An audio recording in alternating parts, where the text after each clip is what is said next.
सवाल समझ लो क्या दिया गया है। सुनो, प्रश्न क्रमांक 9 के 5वें भाग में समुच्चय दिया है परिमेय संख्या। परिमेय संख्या के बारे में सब जानते ही हैं। परिमेय संख्या में सभी वास्तविक संख्या आ जाती हैं छोड़कर वर्गमूल 3 वाली, वर्गमूल 5 वाली, वर्गमूल 6 वाली, जिनके पूर्ण वर्ग नहीं होते। बाकी सब पूरी वास्तविक संख्याएं आ जाती है इसमें। ठीक है, चलो द्विआधारी संक्रिया, उन्होंने जो स्टार का नियम क्या कर दिया कि ए और बी में क्या संबंध दे दिया, ए की घात बटे 4। क्रम विनिमय नियम का मतलब होता है कि यदि क्या होता है, ए स्टार बी बराबर होना चाहिए बी स्टार ए।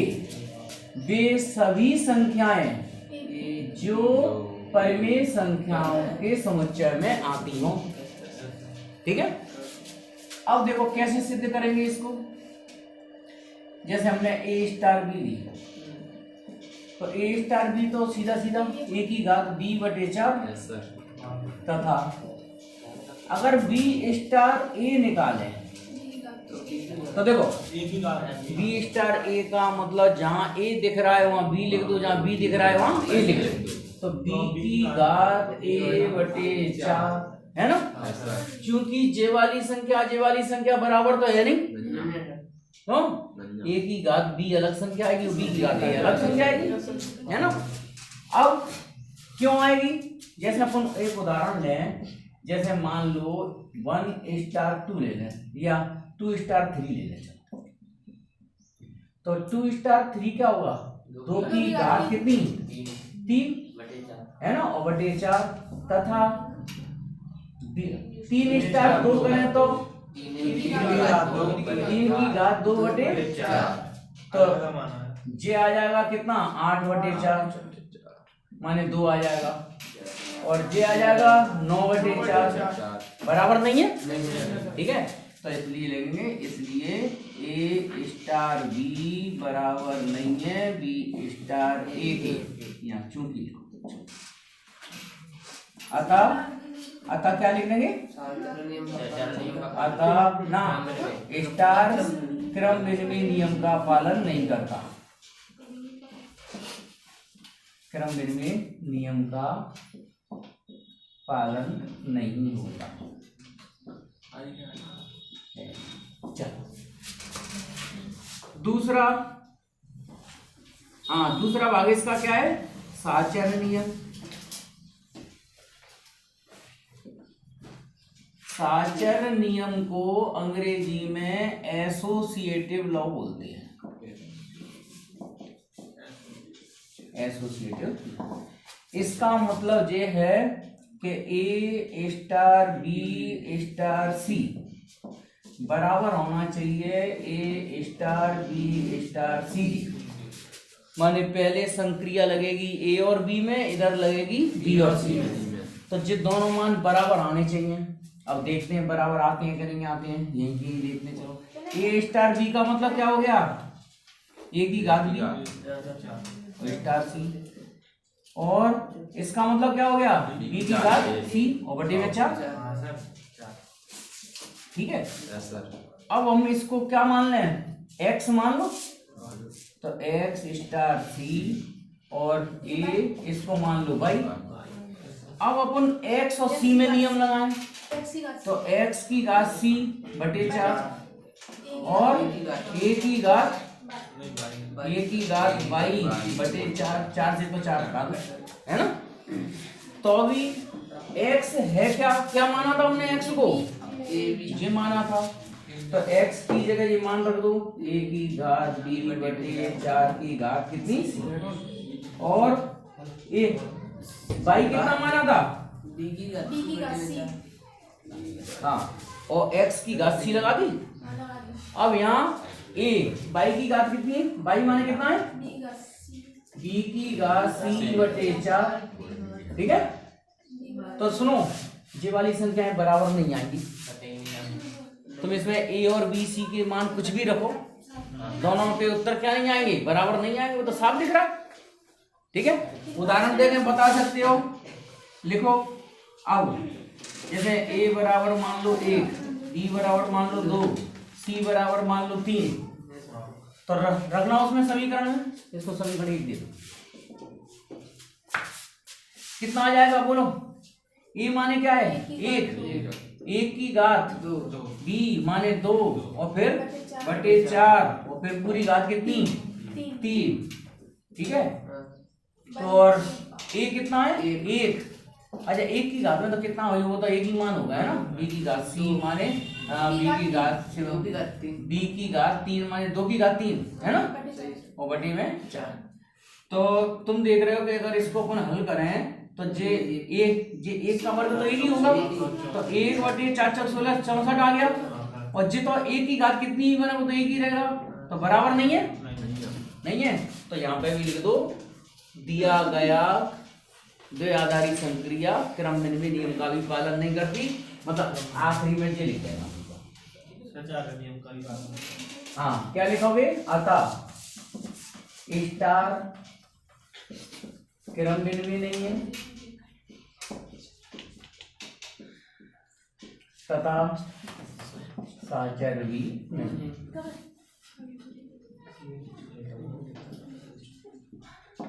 बस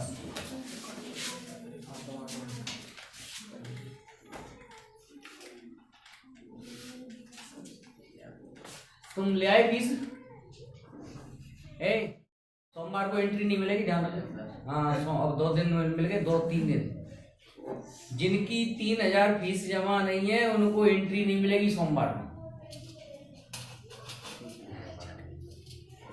ठीक है? क्योंकि अब फरवरी खत्म हो रहे होगा और वैसे तो फरवरी को ही क्लियर करना होता, लेकिन अब डेट बढ़ गई तो मार्च में बिल्कुल सबका 4-4 हजार कवर कर लेंगे। 5 की जगह मैंने पहले ही 4 कर दी। इस बार सिर्फ कोरोना की वजह से ये कम की है, नहीं तो मैं नहीं कर रहा, ये भी कम, ठीक है? जितने हैं फिक्स चलते हैं।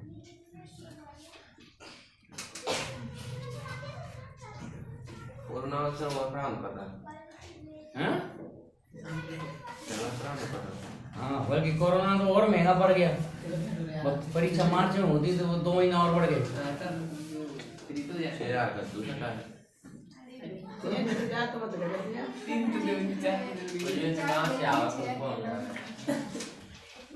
सर के आने में बच्चे ही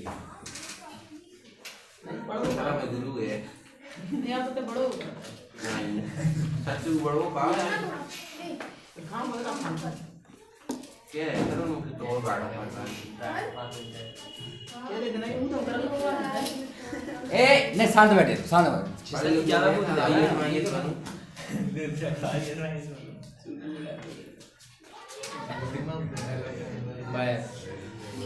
झाड़ी की पीड़े पे खड़ा है। देखो सर जी अब बेल यार लगी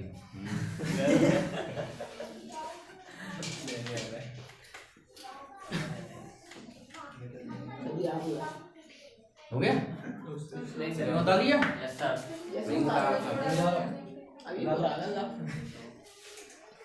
वो यार नहीं सर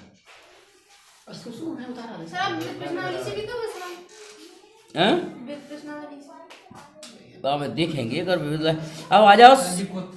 प्रश्न नंबर 2 में दी गई संक्रियाओं का तस्मक है या बतलाइए। 10वां नहीं करना है, ठीक है? 11वां चल।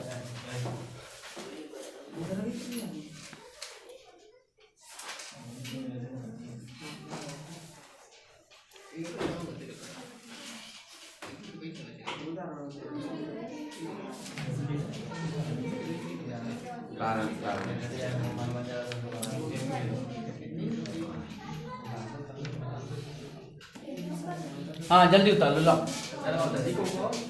11वें सवाल में ए समुच्चय है n क्रॉस n। अब युग्म चलेंगे इसमें, ठीक है? द्वारा परिभाषित द्वारा संग्रह सिद्ध करो क्रम में साचर में ए स्टार का तस्मक अवयव यदि कोई है तो बताओ, ठीक है?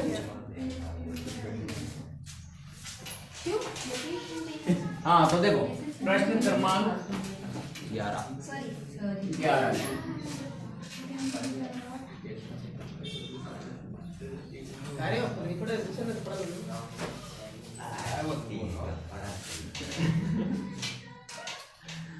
नेक्स्ट शांत बैठ जाओ और जहाँ पे चुपचाप नहीं बैठ रहा बाहर निकल जा, खुद तो पढ़ नहीं रहा, दूसरों को ही नहीं पढ़ने दे रहा।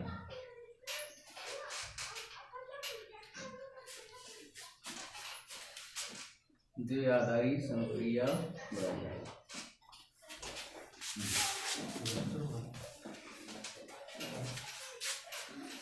बेटा का मन नहीं लग रहा, बाहर लेकर क्या पढ़ा दूसरे का काम बैठा है। सही है, तो पता चला तो पेट भर के आएगा और दूसरे नंबर खान दे। चलो हाँ पंखा दर्द तो डालेगा, चल चल लेकर सुना नमक ज्यादा सब्जी चल ऐसे उठा ले जाए। वो मर गए बेचारे जो करा सकती बिना खाया है घर आके रोटी मांगे सकती रो पेट खराब हो तो मोहन ने भूखे गाय को उठा ला है, मैं क्यों नहीं खान दो।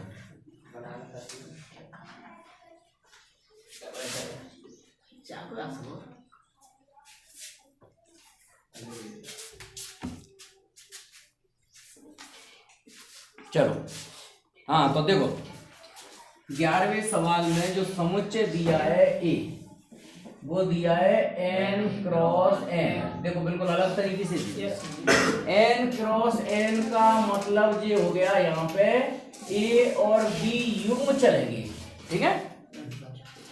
और n क्रॉस n में क्या होगा, युग्म आएंगे। यहाँ पर a और b दोनों की दोनों प्राकृतिक संख्याएं होंगी। और इनमें जो संबंध दिया है,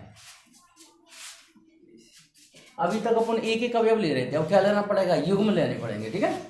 और इसमें युग्म में क्या संबंध है कि a, b star c, d बराबर होगा a प्लस b बराबर a प्लस सी है। हाँ a प्लस सी है। ए प्लस सी माने पहला पहला और दूसरा दूसरा। देखो इसका मतलब ये हो गया, पहली पहली संख्या जुड़ेगी और बराबर में दूसरी दूसरी संख्या जुड़ेगी, ठीक है। परिभाषित है एक द्विआधारी संक्रिया है, क्रमनिर्देश आचार नियम और इसका तस्मक अवयव बताना है। 3 चीजें बतानी है इसमें, तो दो जी लिखी हैं। चलो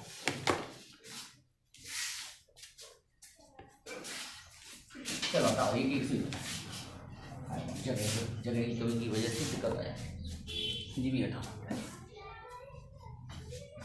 हाँ तो देखो एक एक से समझा रहे हैं, पहले क्रम में दिया, पहले एक बार सवाल फिर समझा रहे हैं।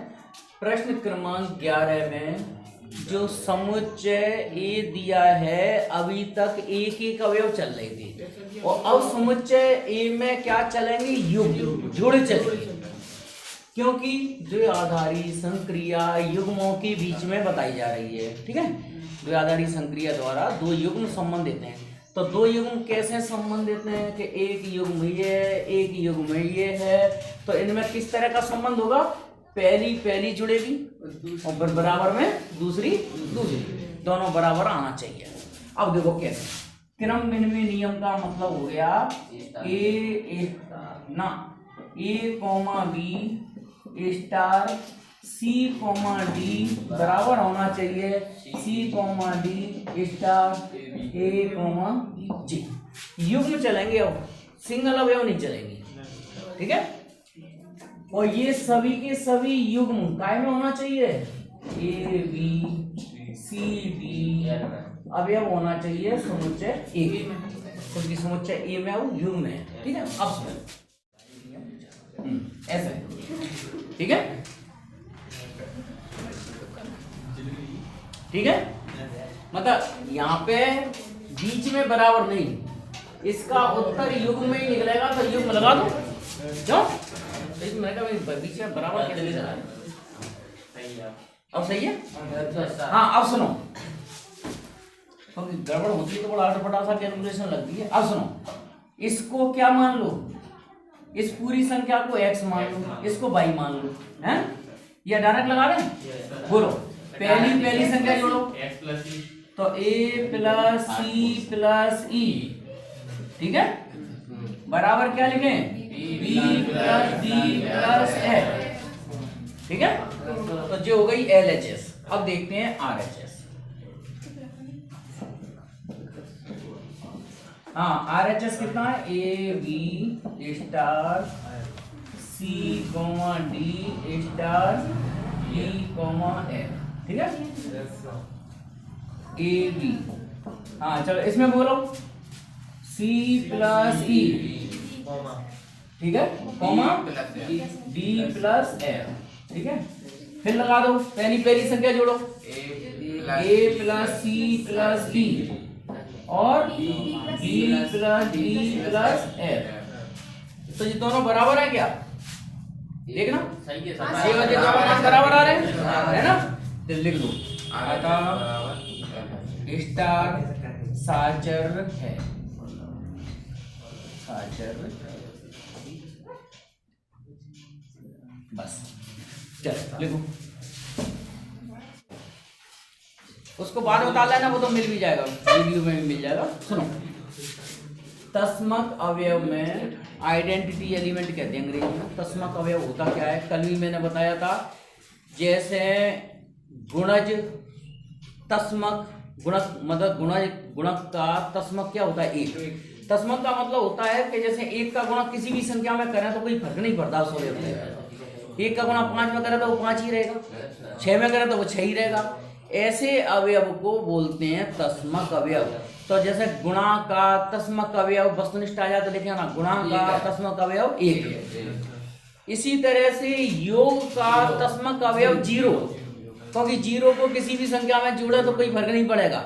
इसी तरह से अपन को इसका तस्मक अवयव निकालना है कि उसका इस संक्रिया में लगाएं, जैसे ए बी में लगाएं तस्मक अवयव का, तो कोई ए बी का उत्तर ए बी रहना चाहिए। जैसे कहने का मतलब ये हो गया कि ए कॉमा बी स्टार तस्मक अवयव, जैसे मैंने E1 और E2 मान लिया, तो युग में लेना पड़ेगा, ठीक है, बराबर होना चाहिए E1 E2 स्टार ए कॉमा बी, और उत्तर निकल के आना चाहिए केवल ए और कॉमा बी, बस, ठीक है। तो अपन को E1 और E2 संख्याओं का पता लगाना है कि E1 और E2 होंगी क्या क्या। देखो कैसे, और ये सब संख्याएं कौन कौन सी? E1 E2 वगैरह, ए और B, A B E1 E2 सभी प्राकृत संख्या होना चाहिए, ना प्राकृत संख्या। चलो, तो इनमें से चाहे जी वाली शर्त ले लो चाहे जी वाली, चलो जी ले लें। ए बी स्टार E1 E2 बराबर ए कॉमा बी, ठीक है। अब सुनो, इसमें तो युग में तो वही नियम लगेगा, पहली पहली जोड़ो, तो ए प्लस E1, ठीक है, और बी प्लस E2 बराबर क्या होना चाहिए? ए कॉमा बी। अगर मैं इसकी तुलना करूं तो E1 का मान कितना है? 0। E2 का भी मान क्या है? 0। क्यों? जैसे a प्लस E1 बराबर a, तो इसका यहाँ तो E1 है नहीं अकेला, इसका मतलब E1 क्या होगा? 0। भाई a में 0 जोड़ेंगे तभी तो वो a के बराबर आएगा, b में 0 जोड़ेंगे तभी तो वो b के बराबर आएगा। तो इसलिए इसका तस्मक अवयव, हाँ तस्मक अवयव क्या हो गया इसका? 0, लेकिन सुनो ध्यान से, अब ध्यान से सुन लो, बड़े चक्कर रहते हैं, हर जगह ध्यान रखना पड़ता है। तस्मक अवयव निकला 0,0, लेकिन 0,0 उसमें होगा नहीं, समुच्चय ए में नहीं होगा ना। क्यों नहीं होगा? क्योंकि 0,0 प्राकृत संख्या नहीं है, मतलब 0 प्राकृतिक संख्या नहीं है, इसलिए तस्मक अवयव का अस्तित्व नहीं है। आखिरी में लिख देंगे, अतः तस्मक अवयव का अस्तित्व नहीं होगा।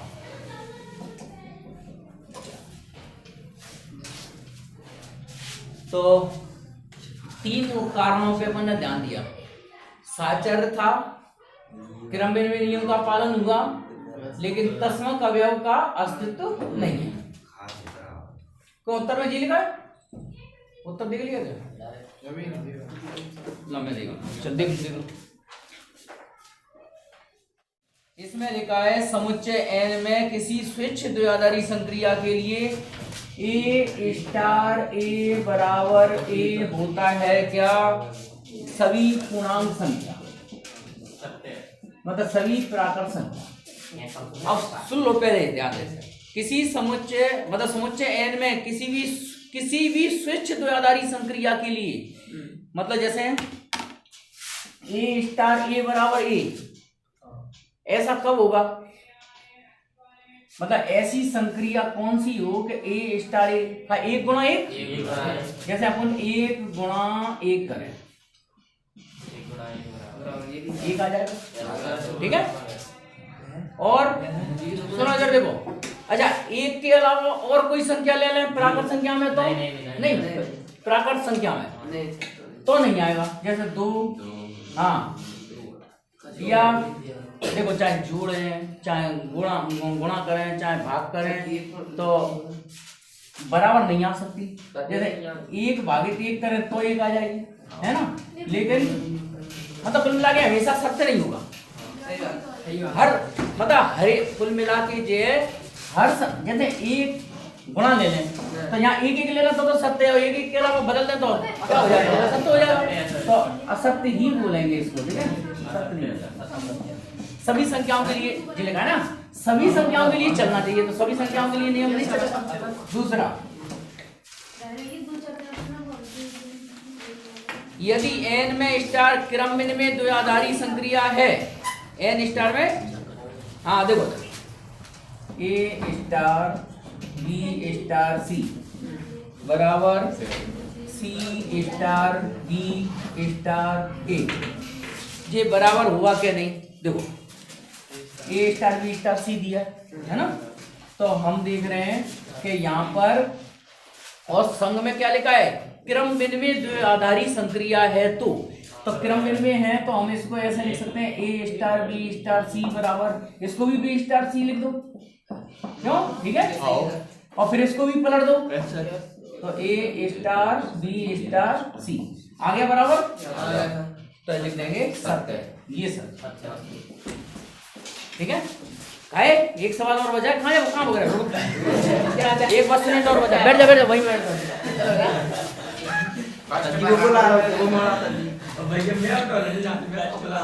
हाँ देखो एक वस्तुनिष्ठ और है, फिर देखो ये लिखा है ए स्टार बी बराबर ए क्यू प्लस बी क्यू, फिर क्या लिखा है? द्वयाधारी संक्रिया पर विचार कीजिए, निम्न में से सही उत्तर का कारण बताओ। साचर तथा क्रम विनिमय नियम है क्या? देखो वैसे मौखिक देख लो, ए इधर देखो ए स्टार बी की जगह ए स्टार बी की जगह बी स्टार ए करें तो भी चलेगा, तब समान आएगा, तो क्रम विनिमय है, क्रम विनिमय क्यों? अच्छा साचर होगा क्या? नहीं होगा, साचर नहीं होगा। देखो ए स्टार बी स्टार सी बराबर ए स्टार बी स्टार सी, देखो साचर क्यों नहीं होगा? इसका मतलब तो हो गया ए क्यू प्लस बी क्यू, है ना, और स्टार सी और ए स्टार, इसका मतलब हो गया बी क्यू प्लस सी क्यू, ठीक है। अब इसको अपन एक्स मान लें, इसको अपन क्या मान लें? वाई मान लें, तो यहाँ हो गया एक्स क्यू प्लस सी क्यू और ये a q plus y q, x का मान लौटा दो a q plus b q का होल क्यू और प्लस सी क्यू और ए क्यू, इसमें क्या रखेंगे? बी क्यू प्लस सी क्यू का, तो ये बराबर नहीं है, तो साचर नहीं है, तो कौन सा उत्तर हो जाएगा? क्रम विनिमय है किंतु साचर नहीं है, बी वाला उत्तर